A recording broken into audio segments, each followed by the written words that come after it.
na mugun sanci. Ban taba jin ina san wata halitta a duniya ba iwayar nake sanci. Takaici ne ya shiga zuciyata. Ikasa fita. Na kasa mantawa da cin amanar da kika yi min da kika bari aka raba ni da ke. Ba mu rabu ba masoyi, ko mutuwa ne muna tare da kai. Tojin mu da kuma batalwa yaki.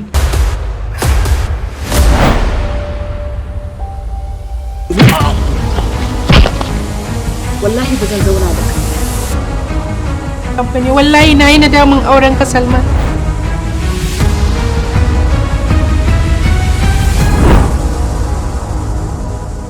Yarinyar nan sai na ƙure mata gudu yau. Sai na tabbatar da ita da wa take mu'amala. Dan na bata a gida. Na kuma tabbatar ba ta zauna ba sai ta fita. Watan Salmanu, inda ranka za ka sha kallo. Yanzu dai ka zo din da yamma. Na kidda da mijina saboda kai. Ina tattalin kaina duk saboda kai.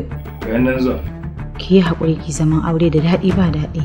Zaman auren shine daraja a gare ki. Kina ji na ko? Wai me kuke yi ne? Zauna. Inda ranka ka sha kallo a duniya akwai ban mamaki, akwai abubuwan ban haushi. Wai wannan. Tsohon saurayina ne. Ni za ka nuna kira budurwa ta a gabana. To ka dan kwanta ka huta. Nan da 15 minutes abincin zai zama ready. Ke dalla me haka? Kina da hankali? Dalla. Ba ki da hankali. Dalla me haka? Kai.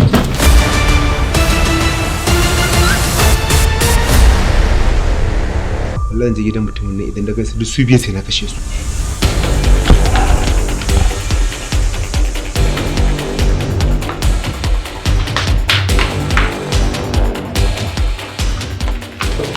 Ke Allah ina ta jiran ki bici dauko abun bare ba.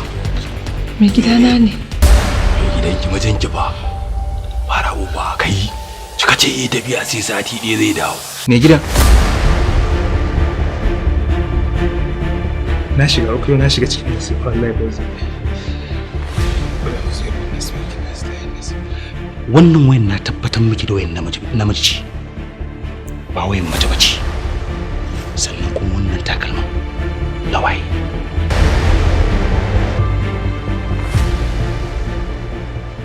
Ya ko da ya harbe ta ne. Da ya harbe ta to target na gaba kuma gani ne. Kai ni fa namiji ne. Dole ne mutuwar jarumai. Inda ranka ka sha kallo